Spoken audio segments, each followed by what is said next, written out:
you, showing the country how you do this.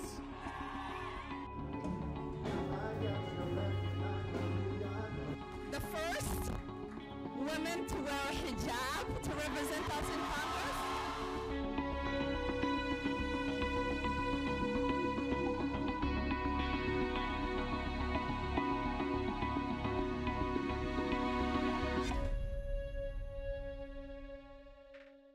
Democrats had hoped for a blue wave, but the tide turned into more of a ripple, which has deepened the divide in U.S. politics. Hello and welcome to this special edition of the Newsmakers with me, Imran Garda, as we unpack the results of the U.S. midterm elections. Republicans feared for months that Donald Trump's scandals and inflammatory comments about immigrants would cost them big in the race to control Congress. And while Democrats have now taken over the House of Representatives, it wasn't with the gains that activists and pollsters predicted. Meanwhile, Republicans not only held on to the Senate, but picked up a few extra seats along the way. So, what do these results mean for Donald Trump's next 2 years in the White House? John Brain reports from Washington, D.C.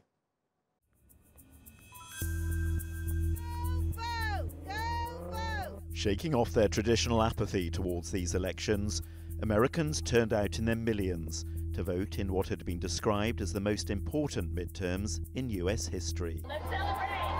It soon became clear that the Democrats were on course to win control of the House of Representatives, Jennifer Wexton taking a seat in Virginia, which had been held by the Republicans for decades.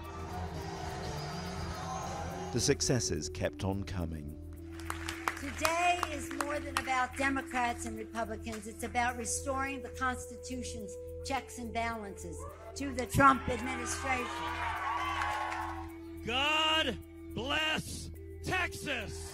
But Ted Cruz's victory in Texas confirmed that there was plenty of fight left in the Republicans, and they tightened their grip on the Senate. We love you. Thank you for every hour, every word, every step, every bit of passion. God bless you. Donald Trump had told the American people to make the elections a referendum on his presidency. Their verdict overall leaves him in a weaker position. Of course, it isn't unusual for a president to have to deal with a House of Representatives controlled by the opposition. But the stakes for Donald Trump are far higher than for his predecessors. He's antagonized the Democrats with his inflammatory rhetoric, and they're likely to obstruct him and open up investigations into his personal affairs, including his tax returns. And the ultimate threat, that of impeachment, will hang over his next 2 years in office. That could have serious implications for the business of government. It really creates a drag on the government and on the bureaucracy, but one doesn't know what they'll find. So it could inevitably lead to embarrassment for the administration, as well as potentially policy changes as well. So it really is a new tack that we haven't yet seen in Trump's Washington. So how will Trump respond? Some Republicans believe it's a question of him changing his tone rather than his agenda. I believe President Trump's rhetoric is far harsher than his actual policies on the ground. And I think that hopefully for Republican strategists or other campaigns in the next election cycle or two down the road, that maybe he can find a little bit of a better messaging strategy to tout his extraordinary results in so many areas. But as things stand, American politics are likely to remain as turbulent as ever. John Brain, The Newsmakers. Well, joining me now from Washington, D.C. is Marjorie Margulies. She's a former Democratic congresswoman from Pennsylvania and happens to be Chelsea Clinton's mother-in-law. Also in D.C. is Republican strategist Mika Mosbacher. And from New York is Alexandra Rojas. She's the executive director of Justice Democrats, a progressive political action committee. I thank you all for joining us here on the panel. So the midterms came and went, and we're looking at the results, and we've got a bit of a scorecard now. Mika Mosbacher, the president, still tweeting, tremendous success tonight after the results came in, even though he lost the House. The Republicans lost the House. The president still sees it as a success. Is he being a bit naive here? Not at all. Actually, we look at the margins in these midterm elections, and Obama had a disastrous first midterm election, and Trump only lost 23 seats, but he gained 4 to 5 seats. We're still waiting on the outcome in Arizona. So these net gains are very rare. It's happened only 4 times in history. And this was, by the way, one of the most expensive midterms ever, and the year for women. We gained a Republican senator, female, for the first time from Tennessee. Also, first time 2 Muslim women were elected to Congress, and first time in Massachusetts a black congressman was elected. So there were a lot of firsts last night, and the Dems did have a good night. And this is going to be challenging now because I think the Democratic Party and the Republican Party need to find a way to work together. Otherwise, we will be gridlocked in the House and nothing will get passed. Yeah, and that's interesting. The question is whether there's a president with the appetite for working with the other side. Marjorie, let's look at the big picture, right? So clearly, of course, Trump is in control of the White House. He's the president. That's the executive branch. But the Republicans have the Senate, right? And they have a right-leaning or Republican-leaning Supreme Court in the country. Is it enough for the Democrats after these midterms to just merely have the House of Representatives, Marjorie? I think that this was a referendum on the president. Would we have liked to have done better? Sure. We flipped 28 seats.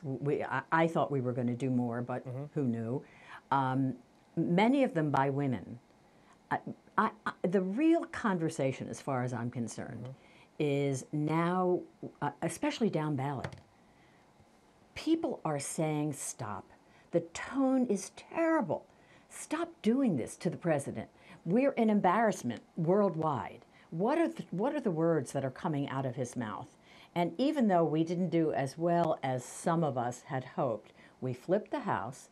We did an extraordinary job down ballot. We now have 100 women in the House. In my state, in Pennsylvania, we didn't have a woman on our delegation.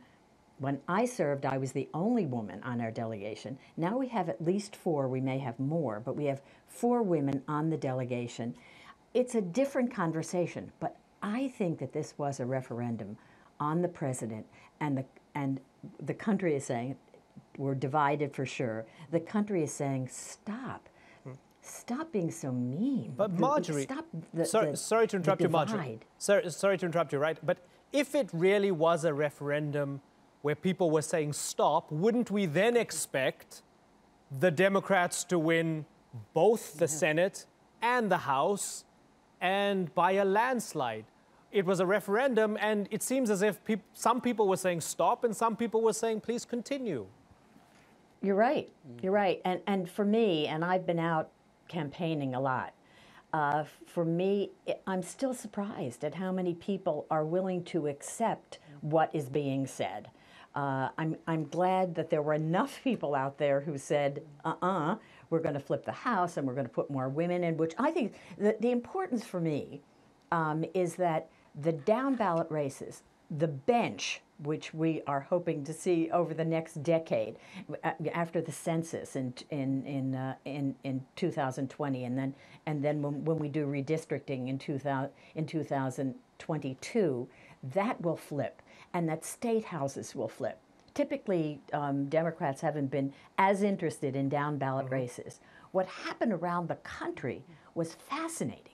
Women who never would have thought of running. In many of the states where down ballot races go unchallenged, they were challenged. In some states where down ballot races were unchallenged, like 70%, not one went unchallenged this time.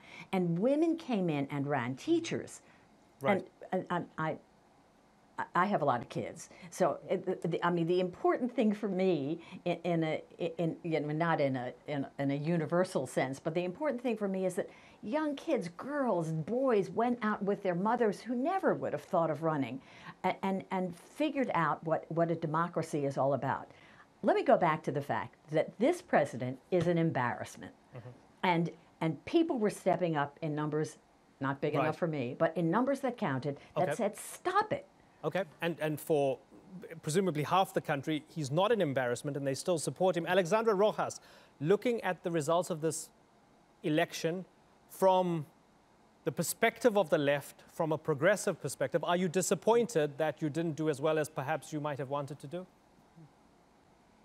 Yeah, I mean, I think similar to what Marjorie was saying, the results are slightly, disappointing, and they're painful for millions of Americans, especially when you think about the amount of voter suppression and gerrymandering that continues to allow so many unpopular Republicans to remain in power. But I think the most important victory of the night still belongs to Alexandria Ocasio-Cortez, who we at Justice Democrats recruited, trained, and were instrumental in helping across the finish line. And that is one of the biggest political upsets, I think, in American history. And I think the idea of continuing to push Democrats to run on a big vision only is compounded. I think we saw a number of candidates run on this bold, multiracial, populist platform, including policies like Medicare for All, fighting mass incarceration, rejecting corporate donations. When you see rallies throughout the country of where the grassroots base is with the Democratic Party. And so we can't be so short-sighted to think that it all can happen in one election. I think we're going to see places like Texas, right, where Beto O'Rourke almost pulled it off, not only turn purple, but win in our generation, as Alexandria mentioned. Yeah, some people see Texas as the bellwether for the country. And just for those who don't know who Alexandra Ocasio-Cortez is, 29 years old. She's the youngest woman ever elected to the U.S. House. She's 29 years old and a New York Democrat. Let me bring in Mika here. So, Mika, there are those who look at it and think, okay, for the next 2 years, the House of Representatives is going to try and make life difficult for Trump, right? So we have the Mueller investigation. After that, we're going to have, I guess, there's an intel committee that falls into the House, which is going to look at Trump's finances. They're going to look into any dodgy dealings he might have done in the past. They might even try to impeach him. Does he care, Mika, and are the Republicans worried? No, I mean, the Democrats will do what they're going to do. I don't think it's good for the country to look at impeachment, for example. It was very difficult in 1998, 1999 during those hearings involving President Clinton. I think that going forward, what this country has signaled is that they would like to see some accomplishments. And President Trump did try to reach across the aisle on immigration, for example, and also on infrastructure. And the Democrats wouldn't work with him. He's the art of the deal president. He's a pragmatic businessman, and he does have a strong record of accomplishments to run on, especially a roaring economy and 3.7% record unemployment. And so the Dems will have to deliver some sort of accomplishments to their constituents in 2020 to gain any traction. So while they did have a good night, I think they have a long way to go in terms of keeping up with President Trump and his staggering achievements this past 2 years. Okay, and so Marjorie, tactically, what's the better thing for the Democrats to do? For the next 2 years, make life hell for him because they control the House, or find a way to work with him even though he might be an embarrassment, as you say? I agree. I agree. I think we've got to, the Democrats would be smart not to go in and not to be bombastic, to start to get things done, and listen and be compromisers, which this past Congress and actually for quite a few years before they have not been. I can remember when we came in the Year of the Woman, we went and we said, okay, let's get things done. There are things on the back burner. Family and medical leave, reasonable gun control, the automatic weapons ban. Let's figure out how we can get that done. I don't think that we can, unfortunately, touch anything on gun control with this country right now. Right. But let's get things done. I think it's silly, too early, ridiculous to talk about impeachment until we figure out what the information is.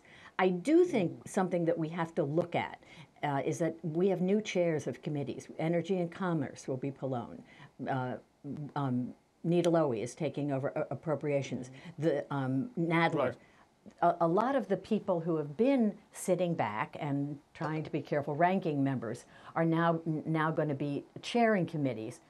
But I agree. What we've got to do is get in there, be reasonable, see if we can compromise, which hasn't happened in a really long time, and get things done. Right, right. Mika, I'm going to give you 20 seconds to respond before I thank you and bring in someone else. Go ahead, Mika.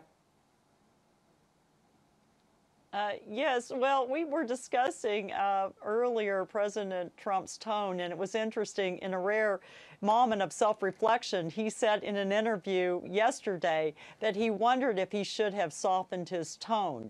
I would argue very strongly that during 2016, when he ran as a disruptor, that people were expecting him to come on strong, and that was really one of the selling points of his personality. But I think he is growing in his role as a statesman, and I think that he very much wants to accomplish something for the greater good of this nation. Okay, Mika Mosbacher, I thank you very much for joining us here on the Newsmakers. We're going to bring in Mark Burns now in Easley, South Carolina. He's a former Republican congressional candidate and a pastor who served on Trump's Evangelical Advisory Board. So, Pastor Burns, what we have globally, generally, and this might be a stereotype, this might be wrong. A lot of people see the Trump presidency as an extension of, I guess, institutional racism, of white privilege, of something that's the old school. And it's not a presidency for minorities. It's not a presidency for African Americans. You're a black Trump supporter. Tell us why it's different for you, and tell us what you think of the midterm elections. Well, first of all, I think it's a horrible, horrible characterization of President Trump's presidency as one that is bigoted or racist. The fact of the matter is, as of yesterday, one of the polls of Trafalgar group polls just polled that 36% of Black Americans are now supporting President Trump. It is double from this time last year. The fact is, leaders like myself and Candace Owens, black leaders like myself, who are campaigning across the country, getting people off of the Democratic plantation, reminding them that for the last 8 years, we had President Obama, and now 8 years, we were high on food stamps, high on welfare, and we were consistently less homeowners and business owners. But now under President Trump, economy, unemployment for Black Americans is at an all-time historically low. So that means Black people are working, and they're discovering that it is through the policies of President Trump, beyond this divisiveness that comes from mainstream media, liberals and Democrats, but through his policies, Black people's lives are becoming better. Just yesterday in the midterms, I campaigned heavily in Rick Scott in Florida and for Ron DeSantis, and we're discovering through the exit polls, Ron DeSantis and Rick Scott won by 14% of the Black vote. Black vote played such a historically played a high part in electing Ron Scott and DeSantis in gaining Florida. Right. And so I beg to differ. Certainly. Okay. So Alexandra, for the progressive platform that you have, and I don't want to mischaracterize it, but generally the message is this is a president who's bad for minorities. So when you have a black Trump supporter who's saying, actually, that's all nonsense, your response is what? I mean, as a woman of color who comes from an immigrant family, I just disagree with that flat out. I think that I think, you know, what I'm talking about is a common sense vision. And I will say that I think the Democrats need to run on that. They need to not necessarily, you could call it compromise, but I actually think that we need to stop letting the far right lead the agenda and actually put forth a vision that calls for, you know, a mobilization against climate change on the scale of World War II, expanded and improved Medicare for all, mass incarceration and, you know, fighting mass incarceration and deportation, actually champion policies that are going to inspire people to come out across all backgrounds, whether that's women, people of color, and working people of all backgrounds. So I just absolutely reject the notion that, you know, you can pick and choose brown and black people who support both sides. I'm sure you can find that. But I do think that the progressive vision is the one that actually benefits and creates an America for all of us. Pastor Mark not Burns. Just. Well, I mean, the reality of it is that when you look at all of the major cities, inner cities in America, which are, again, high crime rate, high unemployment, high welfare recipients are in some of the nation's largest inner cities, which are led by Democrats. It is just a caricature or an outward expression of the Democratic policies that has essentially enslaved our people for the last, 50, 60 years. Again, there's a reason why 36% of Black Americans are now supporting President Donald Trump. There's a reason why that Black economy is rising. Even in small businesses, the Black small businesses is the backbone of Black unemployment in America. That now Black entrepreneurs are gaining greater access to funds and great access to resources so that they can expand their business and hire more from our community. The fact is, all of this notion that there's a certain policy that's, again, let's just be clear, there isn't one policy that's designed just for somebody because of the color of the skin. We're all Americans, and when the tide rises, all boats in the tide rise together. Okay, well, before I take a break, Marjorie, big picture, would you accept that 2 years ago, Democrats and progressives underestimated Trump supporters, didn't take them as seriously as maybe they should have, and in 2018, for sure, that is not the case? Can we all agree on that, Marjorie? I hope so. I think you're right. I think your guest I think he was born on a sunny day. If you go to any community, any African-American community, I've been working with him for a long time, Trump is not seen as a warm, fuzzy, embracing person. I mean, I've been working with immigration, with immigrant communities and refugees for years. We all come from refugee communities. Our family hosted for 25 years, we hosted a refugee family. The youngest child in that family, who is 4 now, who was 4 then, is now an anesthesiologist. I mean, we shudder to think about the conversation that Trump is having with regard to refugees and immigrants. It's sad. Right. Yes, there is a percentage of folks, but think about it. Most of it the foundation started with Obama, our first Black president. Right. I think it's fantasy to think that this president is going to be embraced by minority communities. Okay, we're going to take a deeper dive into immigration, America and how it perceives the other. And we're going to have a closer look at women because, this was brought up at the very top of the program, later on in the program. But for the moment, let me thank you, Marjorie. Let me thank you, Alexandra, and Pastor Mark Burns. It's been a pleasure having you all on the Newsmakers. Stay with us.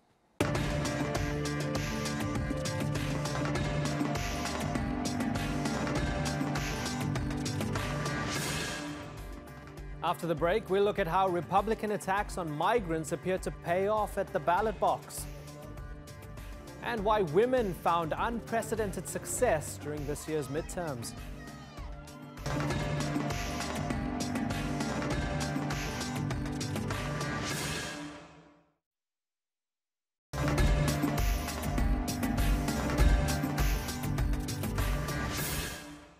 The U.S. economy has taken off under Donald Trump. You'd think that's an accomplishment worth touting during election season.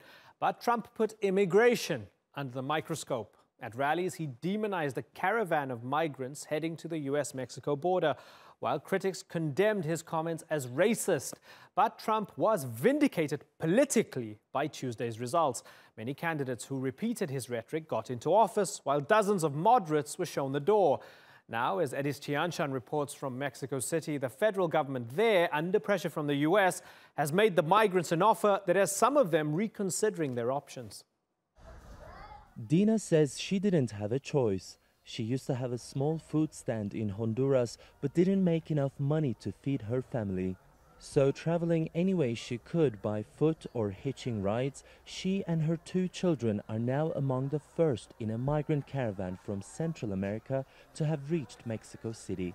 With the little money I make, I couldn't buy anything. There were days I couldn't send my children to school because I didn't even have a single peso, and I'm alone with 2 children and no support. At times, I just couldn't pay for the rent. But the alternative has been frightening and a strain. They walked for 3 weeks, often either hot or cold, usually hungry. They've been sick several times, and now they're exhausted and confused. If for some reason they don't let us cross the border, I'd see if I can get a job here, but never go back to Honduras. Dina's not the only one reconsidering their options. Marlene works at an NGO that offers psychological counseling. She says people in the caravan are exhausted not just physically, but also emotionally. There's a lot of anxiety. Many people are mourning their losses to the violence in their hometowns. And then everything they've been through during this walk is quite extraordinary. And it brings them to a point of crisis and some doubt whether they should continue. The Mexican government has tried to help migrants as they arrive in the capital. It's provided food, medicine, showers, clothes, even toys. This facility can meet the basic needs of about 5,000 people.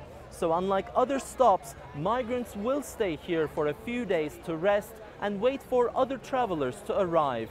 They will then continue with their journey towards the US border in large organized groups.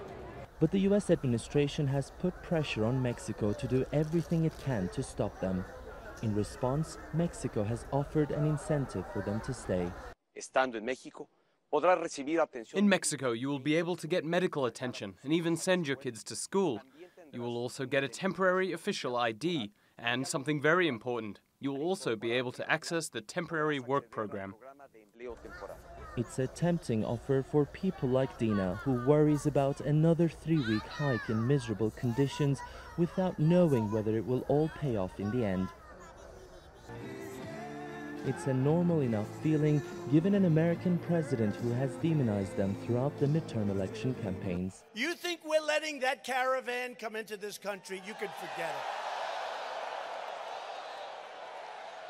But the Democrats want to abolish ICE.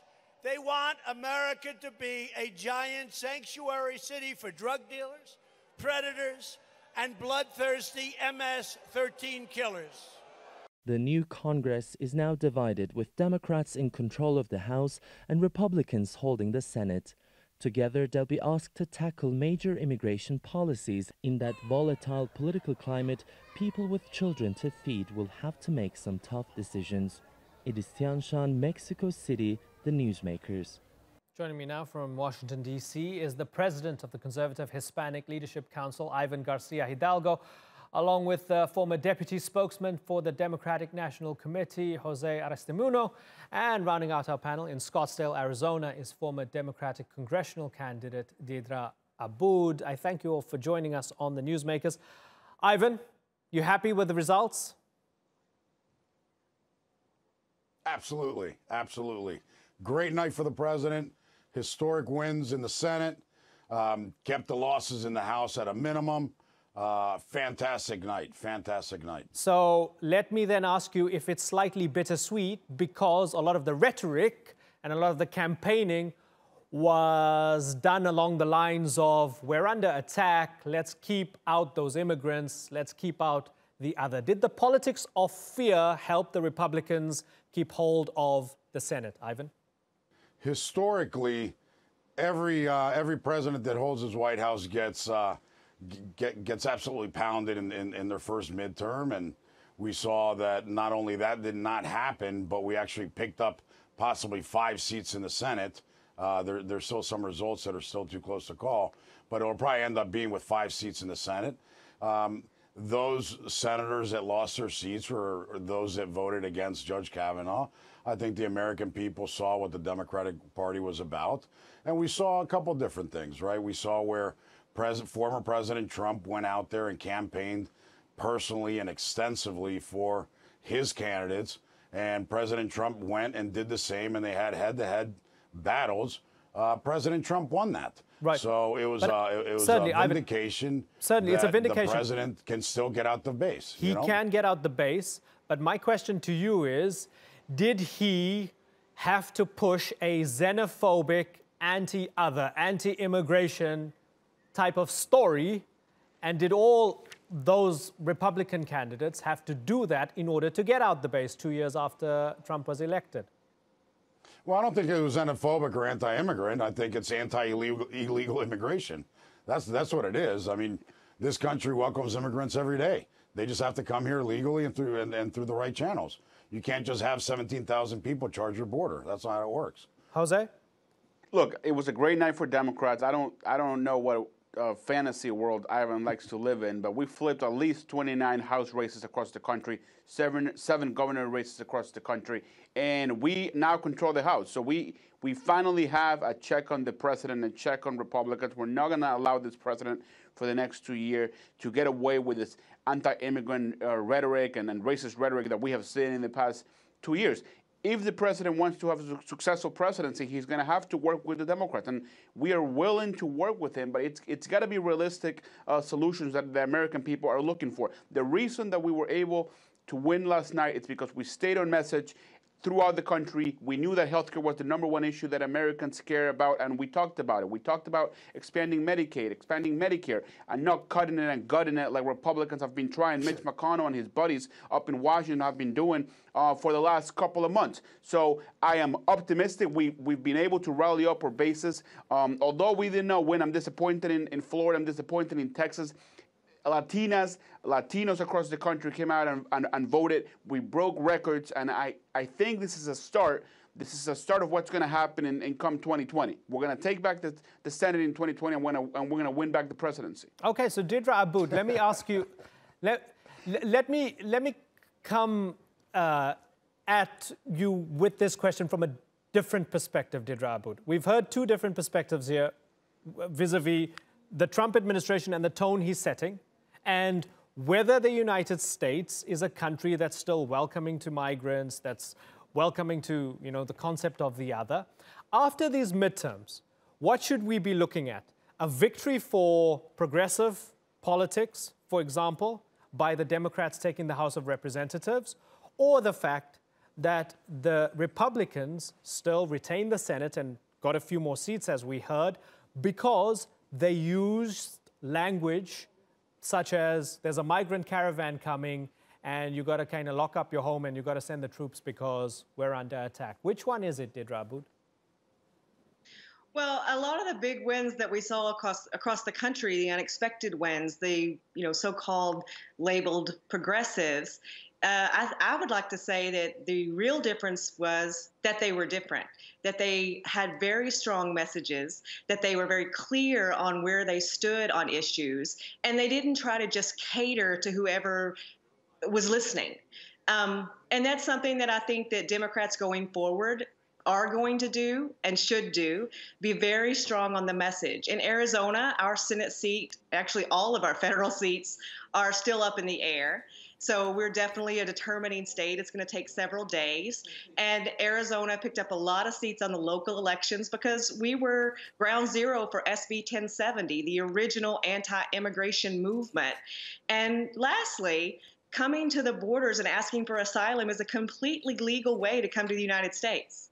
So, Deirdre, in Arizona, how do people feel about immigration? I guess, it's very different to feel, you can feel very differently about immigration in New York compared to in a state like Arizona on the border, right?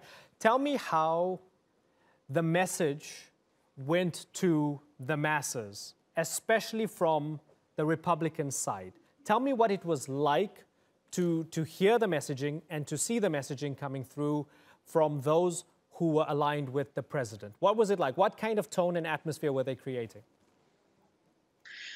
Well, I mean, we obviously had a lot of negative ads, and a lot of it focused more on immigration than anything. And definitely the refugee caravan, the fear of the border, we've got to have walls. Even though most of Arizona, other than the desert, some mountains, and some water, is already under a wall. It really was really on the ground is where we felt it. Seeing the different Republican candidates continue to exercise the anti-immigrant rhetoric, we saw on the ground, see it across the country, that individual people are feeling empowered to go up to total strangers that in their mind, they perceive them to be some kind of a foreigner and immediately accuse them of being illegal or their family being illegal. And, you know, going to the grocery store has become very taxing for a lot of people who have whatever stereotype of the day is going to get them attacked by people who are following this rhetoric that is supposedly from our leaders. Leaders lead. We cannot continue to encourage normal people to attack their neighbors based on otherness just to win elections. Right. So, Ivan, the fact that the Democrats now control the House of Representatives means that Trump's never going to get that wall, at least not for the next 2 years, right? So while the stories are going out that our borders are not safe and we need to protect the southern border, the reality is for the next 2 years, is the wall off the table, Ivan? Well, you know, you know, Jose is a little confused. I understand they're trying to celebrate something that's a loss. But look, the Democrats right now are not in any kind of driver's seat. We took back the House, Ivan. We took back the House. How is that a loss? Please explain to me. Please explain to me how that means absolutely nothing. We took back the House. All it means, because you guys got spanked and you lost 5 Senate seats, and that is huge. We will continue to appoint judges. Ginsburg will probably be gone next year, so that'll be a 3rd Supreme Court judge. We'll continue to get confirmations, and the economy is humming. It continues to grow. The Democrats in the House are going to do nothing but obstruct. Is that why so it's a win for the president. Let me ask you a question. It's an absolute win for the president. Is that why the Democrats have nothing. The only thing the Democrats proposed in this election was socialism, which leads to misery, chaos, destruction, I've got a question and for both of you. corruption. Okay, I've got a question for both of you, right? So I'm gonna start with Ivan first and then Jose. Ivan, I asked the question because Trump is very passionate about the wall. For example, it helps him get votes, it helps create an atmosphere. But in the final analysis, when we look at the reality for the next 2 years, at least until 2020, there isn't going to be a wall because you have a Democratic-controlled House of Representatives, right? The stuff that you need to build the wall is not going to get passed through. The president still sees the election as a victory. He doesn't care. So those voters who are also passionate about a wall are being let down. They've been taken for a ride, haven't they, Ivan? Well, no. I mean, I think when you look at that situation, that's going to be on the ballot on 2020. We need to retake the House, and we need to elect the Republicans that are going to vote with the president. Unfortunately, we had a bunch of Republicans that are anti-Trump. They're a political establishment, that they're more interested in their own well-being in their own pockets than the well-being in the pockets of the American people. Just like Democrats. They have no intention of fixing immigration. They use immigration as a political football, and they use Hispanics for votes like they use the blacks. That's not true. And that's something that's despicable. It's going to come to fruition in 2020. We will see fake news. Excuse me. The only thing we're going to see over the next 2 years is more investigation, more political witch hunts. They're going to amount to absolutely nothing, and the American people are going to make them pay at the polls. Okay, that's what's going to happen. Jose, have the Democrats been using Hispanics and other minorities for votes? Have they been the insincere ones? Absolutely not, and let me tell you why. A majority of Hispanic Americans across this country. That's right. Absolutely not. They haven't been sincere. We have been the ones. We have been the one. Ivan, look, listen. A majority, and these are numbers. I'm not talking about fake news. I'm not talking about Fox. I'm talking about the reality. Majority of Hispanic Americans in this country support the Democratic Party. They support us because we've been protecting them since day one. We've been allowing them. We've been trying our best. This is 53% of Hispanics oppose illegal immigration. Jose. It was DACA forward. 53%. It was DACA. 53% of Hispanics oppose illegal immigration. Who put DACA forward. It was. Listen, no. Let's President Obama that deported 39 million Hispanics. Let's talk numbers. No one's gonna look. Ivan is like President Trump. Yeah, I'm talking He's a bully. numbers. He likes to Obama interrupt deported 3.5 when million. he's scared that I'm telling the truth. 53% of Hispanics Ivan, give oppose him a illegal chance, please. immigration. Well, let me go again. Ready? Let me make a comparison. Let me make a comparison.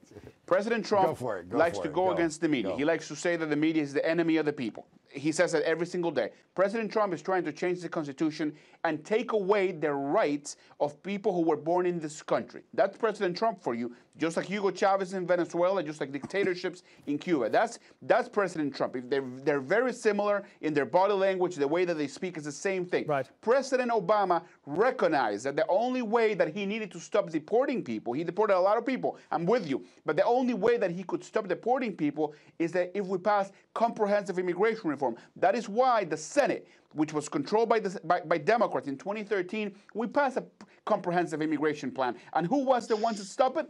The Republicans in the House. This is why Latinos remember. This is why Latinos continue to help Democrats win seats across the country. So let me tell you, if you guys we're on day one. If Ivan, if you have the rhetoric from day one day after the midterm elections, that Democrats are here only to investigate and we don't want to work together with you guys, you're making it really tough so that we can actually work together in the interest of the American people. I'm going to thank you here. I thank you both for joining us here on the Newsmakers. Ivan, stick around. Thanks a lot. We've got a few more minutes with you.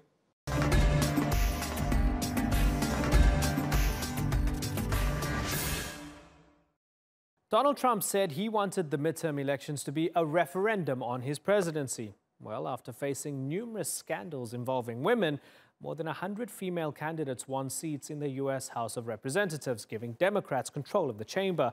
In a year that's seen the Me Too movement take hold, is this another milestone for women's rights in America?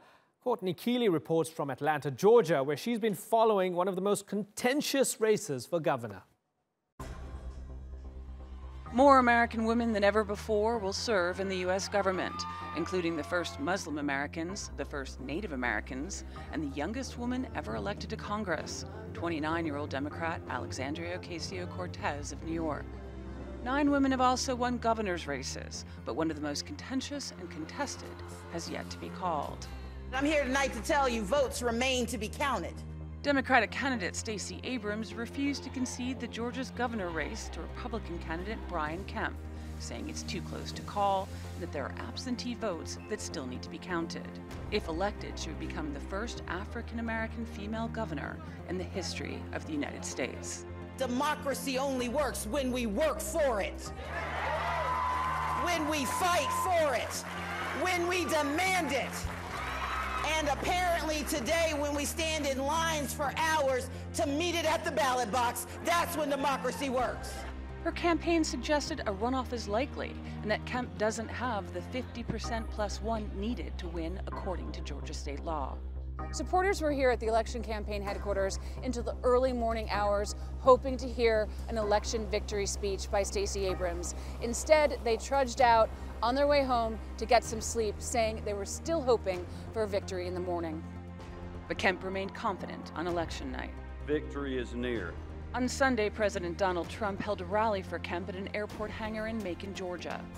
Stacey Abrams is one of the most extreme, far-left politicians in the entire country. You know that. Voters' rights have been a dominant theme in this race, with Democrats saying it's a conflict of interest to have Brian Kemp running in an election that he's also in charge of overseeing as Georgia's Secretary of State. Former U.S. President Jimmy Carter called it a conflict of interest and called for him to resign from the post well ahead of the elections. Former President Barack Obama held a campaign rally last week for Abrams at Morehouse, a historically black college in Atlanta. It should not be a matter of partisan politics to say we don't target certain groups of people based on what they look like or how they pray or who they love. I think win or lose, win I'm going to be very excited. Lose, I'm a little pessimistic about the future of the state of Georgia, especially for students, minorities, and everything that Stacey Abrams stood for. Gerald Jordan and Christopher McCullough are students at Morehouse who also went to see Abrams on election night. We just have to keep being motivated by what happened in this election. A lot of racism came out, a lot of discrimination at the polls actually, And so this just had to be motivation for us. Some counties in the Atlanta area reported broken voting machines. These contributed to long waits at the polls that lasted for hours. Some polling places even had to extend their hours. And while it remains to be seen what will happen in Georgia, people are wondering if this historic election is a milestone for women's rights and questioning what impact will this representation in Congress mean for women in America. Courtney Keeley, TRT World, Atlanta, Georgia. Let's bring in our panel. Joining me now in Springfield, Massachusetts is lawyer and former Democratic congressional candidate Tahira Amatul-Wadud. And still with us is Republican strategist and the president of the Conservative Hispanic Leadership Council, Ivan Garcia Hidalgo. So, Tahira, welcome to the Newsmakers. Thank you. There are those who see women doing so well in this election as a rebuke against Trump, as a backlash at, 2 years of Donald Trump and misogynistic comments and policies, and therefore women were more galvanized and they decided to run for office, more women were voting, and that's why women did so well. Is that how you see it? I think that is the case. We know that women are highly underrepresented in electoral politics. You see that on the state side. You see that in the governor's mansions. You see that on the House and on the Senate side. And with the election of Donald Trump, a couple of things happened. Women recognized that if we don't get in the driver's seat and sort of take control of our own fate, is no one better capable of doing that for us. And so it's exciting to see that the Democrats have taken the House, but particularly with that being driven by women. Utterly exciting, and it is definitely sending a strong message to the American people about what our values and priorities will be for the next couple of years. But is it necessarily a blue message? Because as our guest earlier on in the program, Mika Mosbacher, the point she made was that, well, you have a female senator from Tennessee as well. So wasn't this election a victory for women, red or blue? Oh, I agree. And running out here in the 1st Congressional District in Massachusetts, even though it's a Democratic area, you really have to be mindful of the fact that people are deeply concerned about the divisive messages coming out of Washington, D.C., and that the voters want to hear that how you run on policy as opposed to necessarily just what's happening with respect to party, that women are in these seats, that women are going to take the lead on and helping to advance health care, helping to protect women's rights. It is definitely very significant and relevant across party lines. Okay, so Ivan, when I give you the example of Ilhan Omar, Somali-American, openly Muslim, practicing Muslim, came to America as a refugee. When she's elected to Congress, even though she's on the other side of the aisle, is it something worth celebrating for you? Absolutely. I think it's applaudable. I think, look, you have to applaud somebody like that and everybody else. And look, last night a friend of mine lost his House seat in South Florida to a woman as well, the first Ecuadorian American to be elected to Congress. So those things are definitely welcome. You have to applaud them, and I think, like the other guest said, there's underrepresentation by women. I think only 20% representation in federal roles. So absolutely, let's have more women be part of the process. More women win, run and win elections on both sides. Women are not just Democrats. Women are on both parties. Okay, and when we look at the genesis of it, Ivan, the fact that the Women's March and the Women's Wave and all these movements started in response to Trump saying, grab them by the, and other things like that, and showing a lot of contempt for women. How does that make you feel as a Republican and a supporter of Trump, that this female participation and success in this election came from being in opposition to the president, your president? Well, we got to look at the numbers. We got to see what percentage of women voted Democrat and what percentage of women voted for Republicans, right? What the breakdown is at the end. But, is there a group that's maybe a little bit more loud than another one? Of course. You have groups like Antifa that go running around and burn things and loot and vandalize cities. And that doesn't represent everybody in the Democratic Party, right?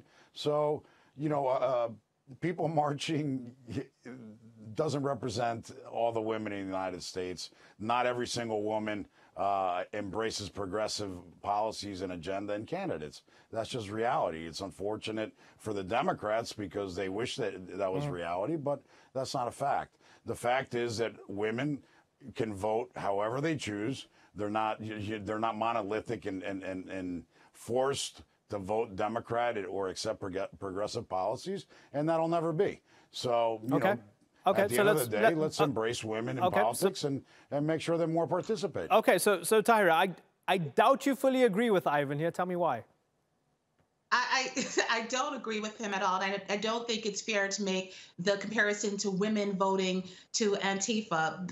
You're comparing apples to oranges. Let's talk about what women really do care about. Women care about addressing pay equity. They care about addressing health disparities. They care about all sorts of issues around healthcare reform, regardless of how that falls, regardless of whether that falls along lines of the Republican agenda or the Democratic agenda. And so when women who are uniquely impacted by these policies decide that we need representation that looks and feels like us, again, regardless of party lines, you are going to see a difference in how things happen in the House, on the Senate side, and on the state side, 100%. We cannot underestimate it. This is not about let's let women run for office, let's let them lead.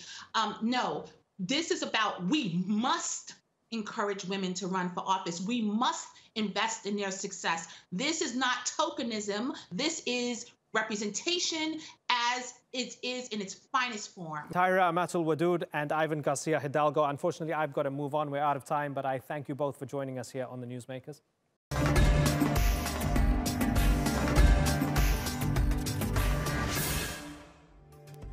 That's all for this edition of the Newsmakers with me, Imran Garda. You can check out more of our stories on YouTube, Facebook, and Twitter. Remember to like, follow, and subscribe. Next time, an unemployed university graduate blows herself up in Tunis. We ask how an attack like this could happen in a country held up as the Arab Spring's greatest success story. Until then, thank you for watching. Bye-bye.